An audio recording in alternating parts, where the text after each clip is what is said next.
ধরনের উলামায়ে মিল্লাতকে তিন জায়গায় পাওয়া যায়। তিনি বলেন, এক জায়গা হলো কবরস্থান, গুরুস্থান। উলামায়ে মিল্লাত কোথায়? এক জায়গায় গুরুস্থানে পাওয়া যায়, কবরস্থানে, যারা ইসলামের সঠিক বার্তা এবং বাণী জনগণের কাছে পৌঁছে দিয়ে তারা মৃত্যুবরণ করে কিংবা শাহাদাত বরণ করে আল্লাহর দরবারে চলে গেছেন, তারা কবরস্থানে আছেন। আরেক দল উলামায়ে মিল্লাতকে পাওয়া যায়, তাদেরকে পাওয়া যায় জিহাদের ময়দানে। কোথায় পাওয়া যায়? জিহাদের ময়দানে। তারা জিহাদ করতে থাকে, কখনো কথার মাধ্যমে জিহাদ করে, কখনো বলপ্রয়োগের মাধ্যমে জিহাদ করে, কখনো অস্ত্রের মাধ্যমে জিহাদ করে, কখনো লেখার মাধ্যমে জিহাদ করে। তাদের জিহাদি বক্তব্য, জিহাদি কর্ম, জিহাদি লেখা, জিহাদি কাজ চলতে থাকে কিয়ামত পর্যন্ত। উলামায়ে মিল্লাতের জিহাদি কার্যক্রম চলবে। আমার নবী বলেছেন, আল জিহাদু মাযিন ইলা ইয়াউমিল কিয়ামা। জিহাদ চলতে থাকবে কিয়ামত যতদিন আসবে, কিয়ামতের আগ পর্যন্ত জিহাদ চলতে থাকবে, উলামায়ে মিল্লাতের কাজ চলতে থাকবে।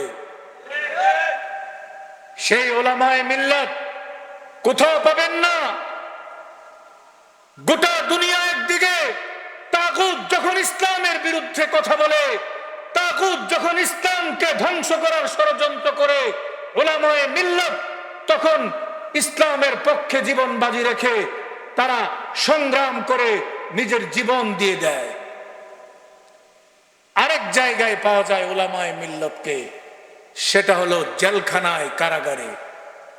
আল্লামা ইবনে তাইমিয়া বলেছেন তিন জায়গার কথা, গুরুস্থান, জিহাদের ময়দান, আরেকটা হলো কারাগার। আরেকটা কোথায়? কারাগার। যুগে যুগে উলামায়ে কেরাম ইসলামের পক্ষে সঠিক বক্তব্য দেওয়ার জন্য উলামায়ে কেরামকে জেল খাটতে হয়েছে, কারাগারে নির্যাতিত হয়েছে। আমি যদি আপনাদেরকে সেই ইতিহাস বলি, ইতিহাস দীর্ঘ। আমি উলামায়ে কেরামের জেলখানার ইতিহাসের সংক্ষিপ্ত একটু ইতিহাস আপনাদের সামনে বলবো।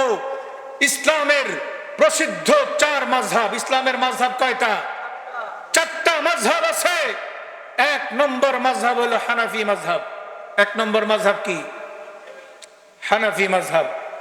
তারপরে আছে শাফিঈ মাযহাব, তারপরে আছে মালিকি মাযহাব, তারপরে আছে হাম্বলি মাযহাব। মাযহাব কয়টা? চারটা মাযহাব।